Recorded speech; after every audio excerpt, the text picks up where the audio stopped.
sambil udah pada kenalan-kenalan dan kita sekarang kayaknya langsung aja kenalan sama narasumber kita di sini. Ada Kak Theo Febano Kristo atau Kak Theo, selaku software arsitek dari Sendit. Halo Kak Theo, apa kabar? Halo semuanya, thank you banget udah datang.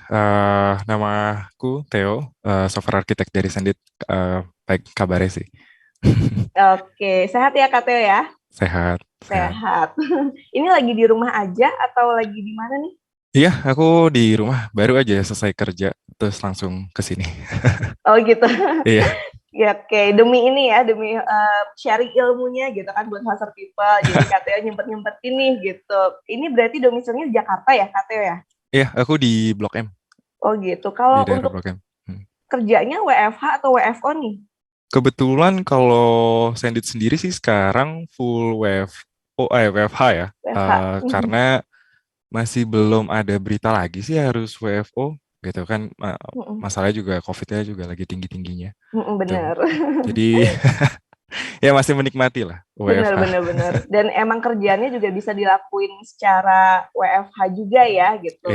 kebetulan Jadi ya bisa. bebas lah gitu. Oke, dan untuk malam hari ini Kak Theo kan bakal ngebahas tema tentang why optimization holds the key to your customer satisfaction gitu ya Kak Ya, Theo. benar. Oke, kalau gitu Kak Theo udah siap untuk presentasinya? Udah, udah siap. Oke deh. Oke, boleh langsung dimulai aja kalau gitu Kak Theo, silahkan. Baik. Em, Selamat malam semuanya. Thank you banget yang udah nyempetin datang ke seminar kecil-kecilan, sharing kecil-kecilan tentang optimisasi dan juga hubungannya terhadap customer satisfaction.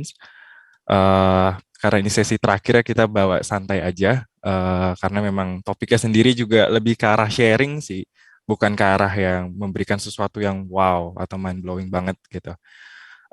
Sebelumnya perkenalan dulu, nama lengkapnya adalah TV Banu Kristo, tapi bisa dipanggil Theo. Aku sekarang kerja di Sendit sebagai software architect, dan udah hampir 5 tahun lebih lah, 5 tahun lebih ada di dalam Sendit, udah beberapa produk juga, tim produk yang aku join, terus pindah-pindah, dan akhirnya sekarang dipercaya untuk jadi software architect. Jadi selama 5 tahun ini sebenarnya banyak banget pengalaman-pengalaman aku yang bisa aku share juga di dalam webinar ini. Fun fact sebenarnya, Sendit ini adalah company pertamaku setelah lulus dari kuliah. Jadi benar-benar semuanya di Sendit ini baru. Aku waktu masuk Sendit itu juga benar-benar dari nol, nggak tahu apa-apa. Sampai sekarang setidaknya tahulah kulit-kulitnya eh, software engineering itu seperti apa. Fun fact kedua, biasanya sih kalau di waktu-waktu senggang, aku kebetulan juga hobi banget sama yang hal-hal berbau artificial intelligence sama machine learning. Jadi ada beberapa proyekan juga bareng temen yang berbau dua hal itu, gitu. Oke, nah tadi kan aku sempat bilang juga ya aku kerja di Sendit. Mungkin beberapa dari teman-teman juga belum tahu Sendit itu apa. Sendit itu sebenarnya adalah sebuah perusahaan yang bergerak di finansial teknologi, yang basisnya ada di Jakarta, tapi lini bisnisnya udah ada di Jakarta dan Filipina. Dan untuk kedepannya kita akan ekspansi bahkan ke beberapa negara di Southeast Asia yang lain gitu. Mungkin teman-teman juga bertanya sebenarnya finansial teknologi itu apa? Yang jelas jawaban simpelnya adalah itu bukan pinjol, bukan pinjaman online sama sekali, bukan. Tapi kita bergeraknya khusus di bagian payment gateway atau simpelnya adalah perusahaan servisnya itu bakal nangkepin pembayaran kalian dan ngasih tahu notifikasi ke kalian bahwa hey ada pembayaran. Contohnya misalnya kalian punya sebuah marketplace dan kalian bingung gimana caranya nanti customer kalian bayar pembayarannya ke kalian. Nah, Sendit akan bantu kalian untuk menerima pembayaran tersebut, menyediakan channel-channel pembayarannya, dan memberitahukan ke kalian ketika ada pembayaran yang masuk. Nah, tadi kan aku juga sempat ngobrol tentang channel ya. Channel-channel yang dimaksud itu adalah kayak mau bayar via apa? Bisa lewat virtual account, bisa lewat Kris, QRIS, bisa lewat juga direct debit, dan masih banyak channel-channel yang lain. Nah, di sini Sendit sendiri sekarang bisa dibilang sebagai salah satu payment gateway terbesar di Indonesia karena customer-nya juga udah terpercaya lah. Udah banyak customer-customer gede yang pakai Sendit, salah satunya Traveloka dan juga Grab gitu. Nah, untuk lebih detailnya lagi nanti siapa tahu teman-teman punya bisnis dan tertarik untuk memakai Sendit, bisa langsung nanti masuk ke www.sendit.co untuk lebih tahu lagi detailnya Sendit itu seperti apa dan bisa menawarkan produk apa aja gitu. Nah, itu pengenalan sederhana untuk Sendit. Kita lanjut lagi ke berikutnya. Nah, sebelum masuk ke materinya, ada disclaimer sedikit karena again di dalam webinar ini aku nggak bisa bilang bahwa aku akan memberikan suatu ilmu yang benar-benar wow atau benar-benar baru, karena sebenarnya aku juga sendiri masih belajar. Jadi aku lebih pengen webinar ini untuk saling sharing aja. Jadi kalau teman-teman punya experience atau punya pengalaman yang pengen teman-teman share juga silahkan. Karena di sini kita benar-benar sama-sama belajar. Jadi jangan pernah takut atau minder untuk bertanya atau untuk sharing pengalaman kalian di webinar ini. Dan apa yang aku ceritain di sini, walaupun itu berdasarkan pengalamanku, belum tentu itu 100% benar-benar bisa dipakai oleh teman-teman. Mungkin bisa cuma 70% atau 80%, karena kembali lagi ketika kita ngomongin tentang software teknologi atau apapun itu yang berbau dengan software engineering, harus case by case gitu. Jadi jangan diterima ini secara mentah-mentah. Dan webinar ini nanti diskusinya akan aku bawa dengan banyak banget pertanyaan tentang kenapa dan bagaimana. Karena aku pengen teman-teman juga ikutin apa ya, kerangka berpikirku sehingga sampai ke titik terakhir di mana kita dapat kesimpulan. Jadi semoga teman-teman nggak apa ya, merasa ketakutan atau gimana, karena di sini banyak pertanyaan, tapi tenang aja, pertanyaannya retoris, nanti aku yang bakal jawab gitu. Oke, kita lanjut. Nah, pertanyaan pertama itu sebenarnya kenapa sih teman-teman pengen membuat sebuah produk gitu? Atau kenapa sih teman-teman pengen bikin sebuah perusahaan atau pengen bikin sebuah website atau pengen bikin apapun itu yang nanti akan kita sebut sebagai produk. Nah, sebenarnya untuk menjawab pertanyaan itu ada satu sosok laki-laki ini yang pengen aku tunjukin. Mungkin teman-teman juga udah tahu lah dia siapa. Dia adalah seorang laki-laki berkebangsaan Amerika Serikat yang bernama Elon Musk, dan dia adalah salah satu founder Tesla, yaitu sebuah perusahaan mobil listrik yang ada di Amerika Serikat sana. Lalu sebenarnya apa sih hubungannya antara si Elon Musk ini dengan pertanyaan yang tadi? Nah, sebenarnya kalau kita pengen coba menggali lagi eh, tadi gambar si Elon Musk itu, kenapa sih dia mau bikin Tesla? Apakah dia itu pengen menyelamatkan lingkungan? Sesimpel dia itu mau jadi kaya raya, terkenal, atau karena dia mau nge-promote Dogecoin gitu, supaya dia entah mengapa terkenal gitu. Nah, sebenarnya kita nggak pernah tahu isi kepalanya isi kepalanya Elon Musk itu apa. Kita nggak pernah tahu. Tapi yang aku percaya adalah satu-satunya alasan, setidaknya untuk jangka pendek, adalah supaya produk yang dia bikin itu dipakai sama orang. Nggak ada gunanya kalau dia bikin sesuatu yang akhirnya nggak dipakai gitu. Karena apa? Karena pada dasarnya ketika kita membuat sesuatu, kita pengen itu berguna buat orang lain, bukan semata-mata hanya untuk keren-kerenan. Kita bisa bilang bahwa, oh, AI atau machine learning atau crypto atau blockchain itu adalah masa depan. Adalah sesuatu yang kayak itu bisa keren lah pokoknya. Tapi ketika kita bikin itu, kita buat itu dan sampai jadi, dan ternyata tidak ada yang memakai, itu sama aja bohong. Gitu, tidak ada gunanya. Nah, lalu pertanyaan berikutnya adalah bagaimana kita bisa tahu bahwa produk kita itu dipakai oleh orang. Nah, ini ada yang aku pengen sharing sebenarnya. Jadi di sebelah kiri itu ada logo gambar Y, itu sebenarnya adalah logo dari Y Combinator. Y Combinator itu adalah inkubator yang cukup terkenal di US sana, dan kebetulan Sendit juga berasal dari Y Combinator ini. Nah, kenapa aku taruh itu di sini? Bukan karena mau ngepromosin Sendit, tapi dia punya apa ya? Punya cara pandang yang menurutku menarik. Mereka punya moto yaitu build what people want, atau buatlah sesuatu yang orang lain mau. Belum tentu butuh loh, tapi mau. Kenapa? Karena hanya ketika orang itu mau, maka dia akan menggunakan itu. Nah, konsep seperti ini yang menurutku krusial untuk selalu kita punya, nggak cuma sebagai orang bisnis, tapi juga sebagai seorang teknikal. Kenapa? Karena kita sebagai seorang teknikal atau seorang engineer, Kitalah yang akan membuat sesuatu sebagai orang bisnis, kitalah yang akan menunjuk orang teknikal untuk bikin ini gitu. Tapi pada akhirnya produk jadinya akan dipakai oleh customer kita. Dan customer kita itu punya kemauan dan kebutuhannya juga gitu. Nah, lalu pertanyaan berikutnya adalah kita setuju bahwa kita pengen bikin sesuatu yang orang mau gitu, orang butuhin. Tapi apa yang orang butuhin? Nah, di sini aku nggak akan ngomong soal bisnis ya, karena bisnis itu kompleks dan kebetulan aku juga datangnya dari sisi teknikal, tapi aku akan bahas tentang technical qualities. Mungkin nggak banyak orang yang tahu. Mungkin akan aneh kalau misalnya ada orang datang ke kalian, teman-teman, bilang bahwa, aku pengen dong produk yang scalable, aku pengen dong produk yang availability-nya tinggi atau reliable. Akan aneh. Karena bukan itu biasanya yang ditonjolkan dari sebuah produk. Sebuah produk biasanya akan menonjolkan sesuatu yang ingin bisa dijual, gitu. Tapi di baliknya sebenarnya ada sesuatu yang kadang hidden atau tertutup, gitu. Nah, itulah sebenarnya technical qualities. Customer tidak akan pernah bilang secara eksplisit bahwa mereka butuh ini, tapi pada dasarnya mereka butuh. Nah, pertanyaan berikutnya adalah, apa sih yang sebenarnya customer butuh dari sudut pandang teknikal? Ada tiga, yaitu scalability, availability, reliability, atau biasanya aku singkat SAR, SAR. Nah, nanti setelah ini kita akan bahas satu-satu. Tapi sebelum sampai ke sana, ada satu hal yang kayak abis itu mungkin muncul di kepala kita. Kita udah tahu nih, customer mau apa.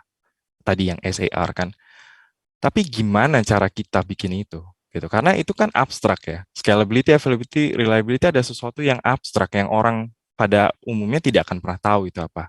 Nah, jawaban cepatnya untuk itu adalah monitoring atau ya monitoring lah untuk atau sistem yang bisa memonitor produk yang kita bikin.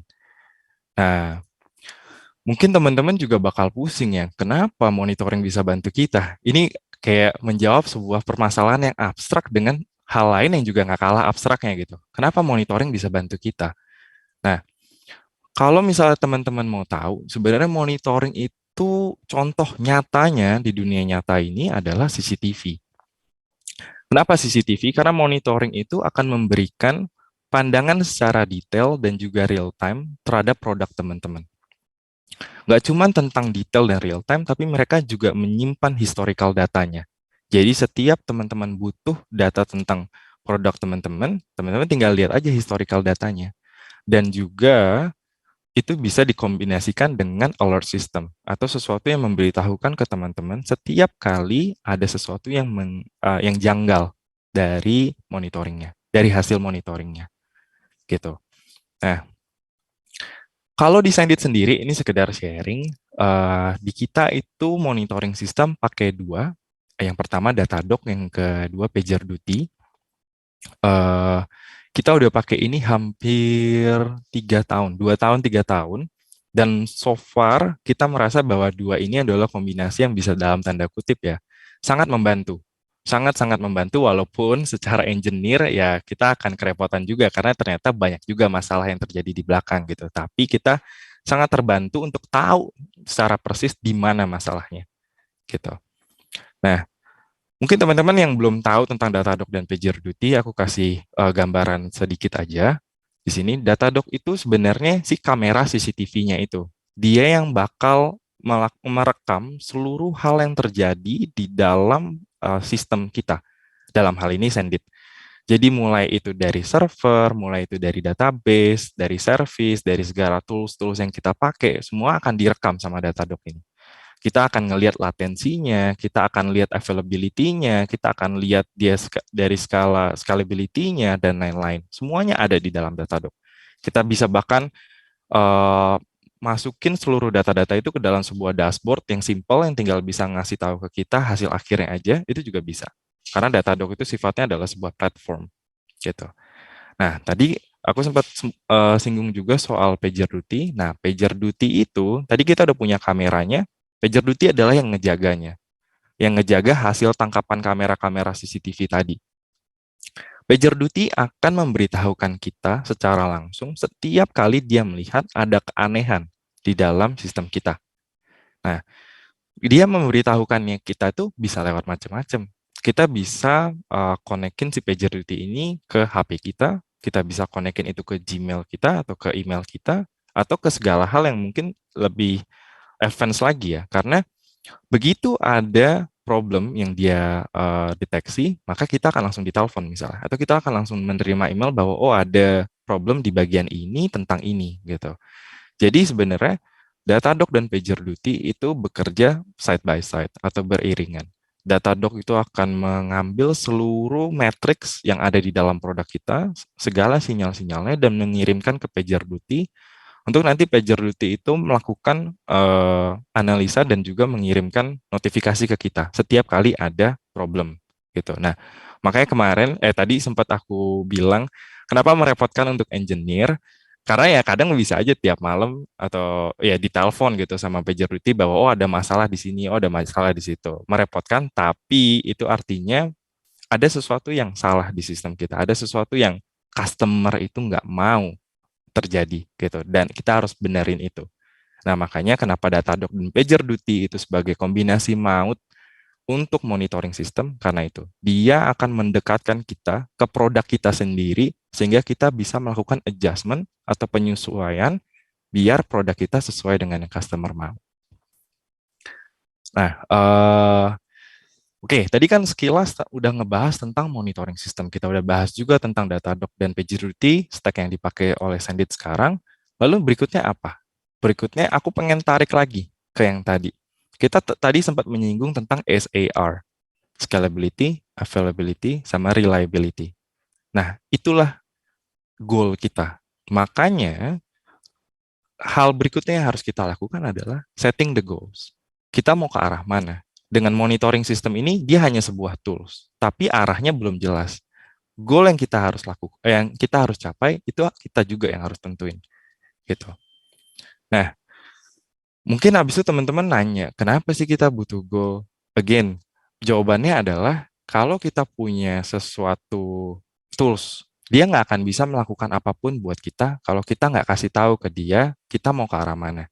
Sama halnya dengan kayak kita punya mobil, tapi kita nggak kasih tahu atau kita nggak setir dia itu mau ke arah mana, ya dia akan tetap ada di tempat tanpa memberikan kita benefit apapun. Nah, makanya menjadi sangat krusial buat kita untuk nge-set goal. Nah, goalnya apa? Kembali, aku mau ngingetin tentang, maaf harus mengulang-ulang, scalable, available, dan juga reliable. Tiga hal ini menjadi faktor kunci dari segi teknikal supaya customer yang memakai produk kita itu happy. Dan akhirnya kayak terus-terusan memakai produk kita. Nah, sini aku mau jelasin sedikit tentang apa sih itu scalable, apa sih itu available, dan juga reliable. Kita mulai dari yang scalable dulu. Scalable itu artinya performa dari produk kita tidak berkurang sedikit pun, mau jumlah customer kita bertambah sebanyak apapun. Contohnya adalah, misalnya aku punya sebuah API atau punya sebuah website, di detik ini yang make itu cuma aku doang. Berarti cuma satu usernya. Kebuka, saya bagus. Besoknya ternyata, atau bulan depannya ternyata udah ada 10.000 orang yang makai. Gitu, yang udah mau kayak buka si website itu di saat bersamaan. Nah, itu harus kebuka. Nggak boleh ada perubahan sedikit pun. Atau bahkan sekarang kebuka nih, ketika satu orang doang yang pakai kebuka, 1 detik kebuka. Nanti ketika orang yang mau membuka website itu berubah jadi 10.000 orang misalnya, itu juga tetap harus 1 detik. Kalau dia berubah jadi 2 detik, itu nggak bisa dikatakan scalable. Kenapa? Karena performance-nya drop. Nah, kuncinya adalah performance-nya nggak drop mau berapapun orang yang memakai. Nah, itu baru kita bisa bilang scalable. Lalu kita berangkat ke yang kedua, yaitu tentang available. Available itu artinya customer itu punya akses ke produk kita, tentunya setelah melakukan beberapa hal yang legal ya. Contohnya misalnya tanda tangan agreement atau memang sesuai dengan ketentuan untuk mengakses produk kita. Tapi setelah mereka punya akses, mereka harus bisa mengakses produk kita kapanpun dan dimanapun. Mau itu jam 11 malam, mau itu subuh, jam 5 pagi, mau itu sore, mau siang, mereka harus bisa. Dan mereka harus bisa melakukan itu dari mana aja. Mau dia melakukan itu dari Indonesia misalnya, dari Eropa atau dari US di sana, nggak boleh ada constraint sedikit pun. Mereka harus bisa melakukan itu. Gitu. Contohnya ya misalnya saya buka Google di Indonesia dengan nanti misalnya contoh saya pergi ke Eropa, saya buka Google di sana, ya itu nggak boleh ada perubahan. Dan Google adalah salah satu contoh website yang availability-nya sangat tinggi gitu. Dan tadi kita udah ngomongin tentang where atau di mananya, kita juga ngomongin tentang when. When di sini adalah produk kita tuh harus bisa diakses nggak cuman 24 jam sehari, tapi 7 hari dalam seminggu dan 365 hari dalam setahun atau bahkan 366 gitu. Semakin tinggi coverage dari produk kita, maka akan semakin tinggi juga availability dari produk kita.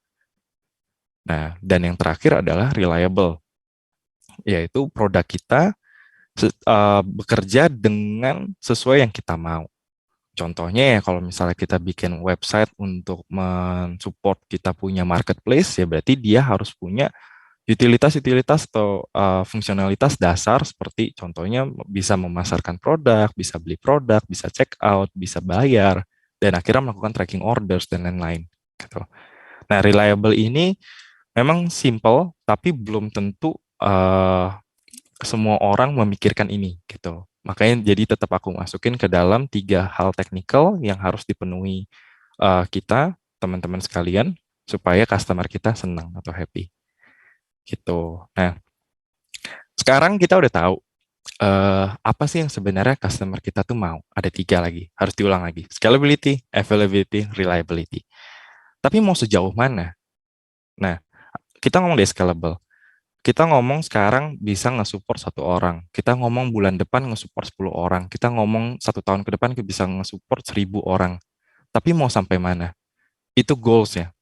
Goals yang teman-teman harus lihat lagi ke dalam produk teman-teman. Mau sejauh apa teman-teman support? Mau sejauh apa teman-teman mengikuti kemauan dari customer teman-teman? Gitu. Kita ngomongin dari tadi scalable. Kita ngomongin juga dari available. Tadi aku bilang bahwa 24 jam sehari, 7 hari seminggu, 365 hari per tahun.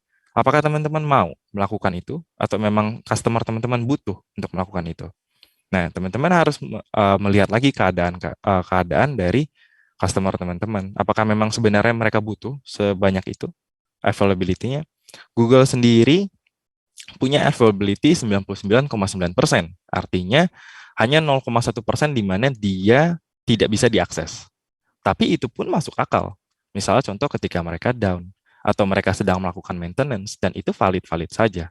Makanya ketika aku bilang 100% availability, ya kalau misal teman-teman merasa bahwa itu bukan sesuatu yang teman-teman butuhin, teman-teman boleh naruh goalnya itu lebih sedikit di bawah. Misalnya cukup 99%, atau mungkin kalau mau agak turun lagi 98% gitu, nggak apa-apa. Asalkan teman-teman udah meng-compare itu atau membandingkan itu dengan keadaan customer teman-teman. Gitu. Makanya sekarang adalah waktu yang tepat buat teman-teman menilai lagi sampai sejauh mana teman-teman mau nge-set goal teman-teman. Gitu. Karena goalnya itu sangat berkorelasi dengan kebutuhan dari customer teman-teman sendiri. Gitu. Nah, akhirnya teman-teman misalnya contoh setelah melakukan uh, brainstorming, juga ngelihat lagi ke kondisi customer teman-teman, akhirnya teman-teman udah bikin goals-nya. Lalu berikutnya apa? Nah, step berikutnya adalah identifying the gaps atau ngelihat lagi jarak dari keadaan teman-teman yang sekarang, produk teman-teman yang ada di sini misalnya, dengan goals-nya lagi nanti, gitu. Kayak seberapa jauh sih jarak antara goals-nya itu dengan keadaan teman-teman yang sekarang. Kalau misalnya contoh teman-teman lagi lomba lari, seberapa jauh sih finish line-nya dari keadaan teman-teman sekarang. Nah, inilah saatnya ngelihat. Nah, why do we need to identify gaps? Kenapa teman-teman harus melihat jarak antara goals teman-teman dengan yang sekarang? Karena itu penting untuk memberikan teman-teman sense of directions atau mau ke arah mana sih sebenarnya kita ini gitu. Dan kayak seberapa banyak usaha atau effort yang harus teman-teman lakukan supaya bisa sampai ke tujuan gitu. Dan yang harus teman-teman pahami adalah sangat jarang atau bahkan sangat mustahil untuk teman-teman bisa membuat sebuah produk yang sempurna gitu. Karena eh apa ya? Karena banyak banget pertimbangan teman-teman ketika membuat produk. Misalnya contoh teman-teman butuh bikin produknya cepat-cepat sehingga teman-teman nggak terlalu memikirkan tentang scalability. Terus teman-teman mungkin nggak terlalu mempertimbangkan customer-customer teman-teman yang datang dari luar negeri, misalnya jadi terlalu terfokus di Indonesia aja. Atau mungkin teman-teman bikin produk yang nggak dites dulu supaya ya udah cepat, yang penting jadi dulu, ntar masalah tes atau masalah itu bekerja dengan baik atau nggak masalah belakangan kita nggak pernah tahu. Tapi yang teman-teman lakukan di sini valid. Kenapa? Karena teman-teman punya kondisi tertentu yang memaksa teman-teman untuk ya mau nggak mau melakukan itu. Nah, walaupun itu valid, bukan artinya itu oke-oke aja untuk terus-terusan seperti itu. Karena teman-teman harus bikin sebuah produk yang terus berevolusi, jadi lebih baik lagi, menjadi lebih baik lagi, sehingga customer-nya puas. Gitu. Nah, untuk bisa berevolusi tadilah makanya kenapa proses identifying the gaps ini atau melihat seberapa jauh teman-teman dari goal-nya itu penting gitu dan krusial. Nah, jadi sebelum teman-teman lanjut lagi, teman-teman harus punya apa ya? Punya mentalitas bahwa oke, nggak apa-apa, produk saya itu nggak sempurna sekarang. Tapi bukan artinya itu akan terus-terusan menjadi tidak sempurna. Terus-terus iterasi bahwa oke, kita coba evaluasi lagi produknya, kita lihat lagi mana yang kurang, terus kita tambah, kita benerin, dan terus sampai customer itu puas. Dan even ketika customer udah puas sekalipun, tetap teman-teman lakukan. Karena sekali lagi teman-teman nggak cuma mengincar customer yang ada sekarang aja, tapi juga customer-customer yang mungkin ada di masa depan. Kita nggak pernah tahu. Dulu mau sekedar sharing aja, Sandy tidak pernah tahu bahwa kita akan pernah nge-serve Traveloka atau Grab. Dulu customer-customer kita mungkin hanya sekedar startup doang, small medium enterprise. Tapi seiring waktu, kita sadar bahwa kita nggak akan selamanya melayani customer-customer yang seperti itu. Ada saatnya di mana kita juga harus melayani technical giants atau perusahaan-perusahaan yang udah masif, bahkan skala global. Dan dengan infrastruktur yang kita punya sekarang, dengan produk yang kita punya sekarang, tidak akan pernah cukup untuk itu. Makanya kita melakukan iterasi. Gitu. Dan ini adalah proses yang menurut aku secara pribadi sangat bagus di perusahaan manapun gitu. Karena ada kayak semacam exercise atau latihan untuk kita untuk bisa melihat ada celah di bagian mana yang kita bisa buat itu jadi lebih baik gitu. Nah, dan monitoring yang tadi kita sempat bahas adalah alat bantu yang paling sempurna untuk melakukan ini. Kenapa? Karena dia memberitahukan ke kita seberapa jauh lagi kita dari goal yang kita mau. Dan even ketika kita udah sampai goalnya lagi, itu bukan artinya kita bersantai-santai, tapi itu saatnya kita melakukan extension untuk goalnya kita. Kita cari lagi goal yang lebih tinggi lagi, dan monitor bantu kita untuk terusin naikin itu sampai ke goalnya kecapai lagi. Gitu. Nah, ini adalah step terakhirnya, step yang menurut aku paling seru, paling banyak dramanya, yaitu tentang closing the gaps. Tentang gimana caranya akhirnya kita bisa nutup gapnya tadi dan sampai ke goal yang kita pengen gitu. Nah, kenapa kita perlu closing the gaps? Jawabannya simpel bahwa kita pengen sampai ke goalnya. Kita udah set goalnya, kita udah punya tools buat ngukur kita udah sejauh mana, ya akan percuma kalau kita nggak tutup itu gitu. Dan customer tidak akan mendapatkan apa yang dia mau kalau kita diem aja. Nah, jadi sebenarnya sekarang ya kita udah tahu end goal-nya mau kemana. Kita juga tahu apa yang kurang dari produk yang kita punya sekarang untuk sampai ke sana, gitu. Dan kita juga punya tools untuk nge-track apa yang kita punya sekarang dan progres kita untuk sampai ke goal sana. Dan ini saat yang paling tepat sebenarnya untuk bikin produk yang dalam tanda kutip sempurna untuk jangka waktu sekarang, gitu. Nah, aku mau sharing sebenarnya case study lah. Ini hal nyata yang terjadi di Sandit. Jadi kejadian juga langsung kejadiannya ke aku tentang database optimization. Jadi suatu hari lah, customer itu ada datang ngobrol di chat gitu. Kenapa API responsnya lama banget ya? Gitu. Nah, waktu itu kebetulan aku yang lagi sama si customer itu dan kita ngobrol tentang, oke bentar aku cek dulu, emang berapa lama gitu, berapa lama sih? Tadi kan dibilang API responsnya lama ya, berapa lama? Customer itu bilang 3 detik. Terus kayak dalam hati ya tepok jidat ya. Kok 3 detik dibilang lama gitu? Kenapa? Kenapa 3 detik dibilang lama? Tapi Sebagai seorang engineer yang baik dan sering beretrospeksi ya retro juga ke dalam diri sendiri, aku sadar bahwa oke, kalau customer bilang 3 detik itu lama, berarti memang mereka merasakan itu lama gitu. Kita nggak bisa bilang bahwa customer itu nggak valid ngomong gitu. Ya kan customer yang ngerasain. Jadi semua yang mereka alamin, mereka omongin itu adalah hal yang mereka rasain gitu dan itu valid gitu. Nah, makanya sebentar kecepatan. Makanya habis itu kayak eh oke, kita coba lihat deh ke dalam sistem kita apa sih sebenarnya yang bikin ini tuh nggak disenengin sama customer. Kenapa sih mereka sampai bisa bilang 3 detik itu lama dan apa apa hal yang kita bisa coba benerin di sisi kita supaya customer tuh jadi happy lagi dan akhirnya bilang bahwa oh API-nya cepat, aku senang pakainya gitu. Nah, akhirnya kan setelah kita ngecek lagi ke dalam monitoring sistem kita ketemu nih bottleneck-nya. Bottleneck-nya ternyata ada di dalam database. Dan kebetulan waktu itu kita udah pakai Datadog juga. Kelihatan bahwa latensinya emang cukup tinggi ya untuk proses baca dari dalam database itu hampir hampir mendekati 2 detik sendiri. Jadi ya bisa dibilang hampir 66% lah. Itu terpakai hanya untuk masalah DB connections doang. Sedangkan untuk dari awal masalah latensi antar service lah, karena kebetulan di Sendit juga pakai microservices. Terus juga latensi-latensi yang lain, pemrosesan-pemrosesan yang lain hanya 1 detik kalau di total gitu. Terus kenapa bisa DB ini sampai sejauh itu gitu. Nah, akhirnya kita ketemu alasannya juga setelah pakai PG Analyze, itu salah satu tools yang lain untuk menganalisis DB kita ketemulah bahwa ternyata ada beberapa kolom yang penting yang kita sering jadiin anchor setiap kali kita melakukan query yang ternyata nggak diindeks gitu. Nah, makanya solusinya adalah indexing.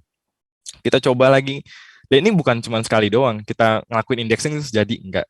Prosesnya adalah kita coba, ternyata ada sekitar 10 kolom yang kita rasa akan membantu kita kalau kita indeks. Kita coba satu-satu. Coba satu-satu, kita cek, terus lewat monitor kita lagi, ternyata pengaruh atau enggak. Kalau enggak pengaruh, kita coba ganti lagi.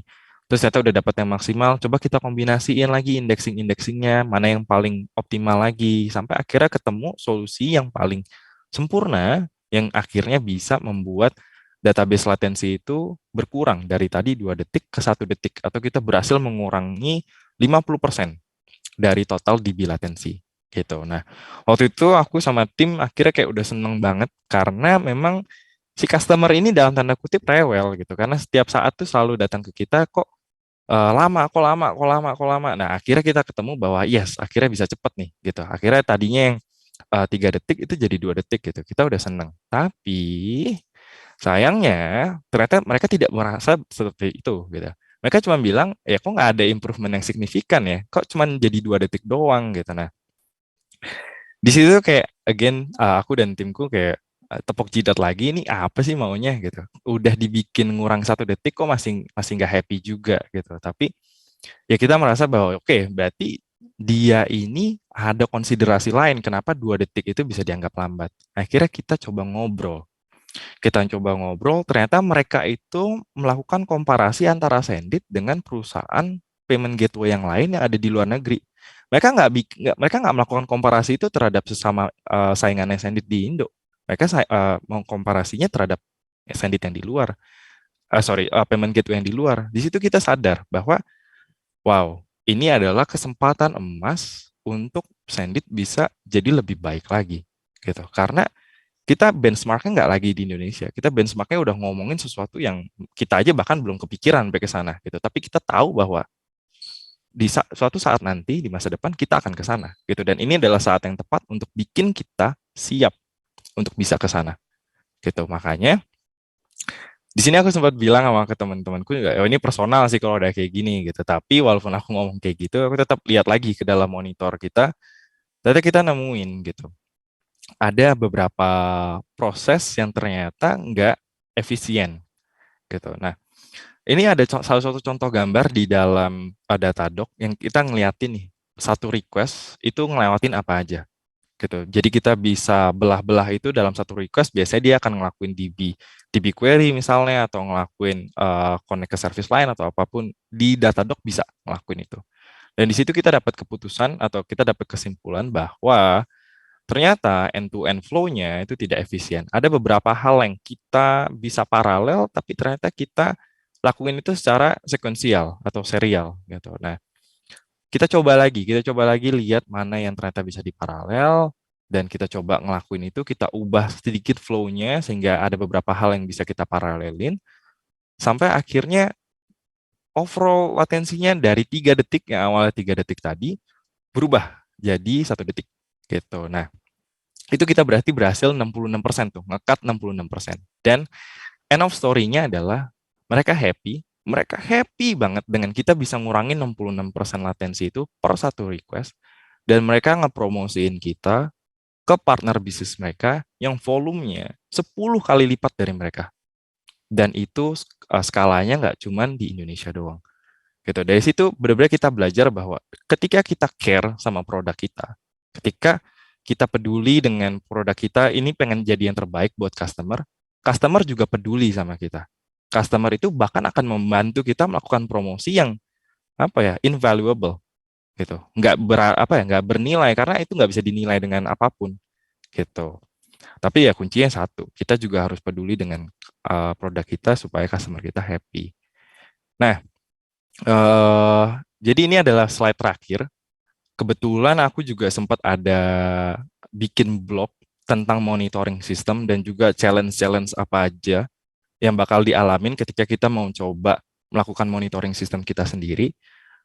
Mungkin nanti sama panitia Niaga Hoster bisa di-share juga slide ini. Jadi teman-teman bisa langsung masuk ke medium.com punya Sendit Engineering, dan mungkin teman-teman juga bisa baca kalau nanti teman-teman mau bikin monitoring sistem teman-teman sendiri, tapi ada beberapa hal yang mungkin nggak sesuai dengan yang teman-teman pengen. Gitu.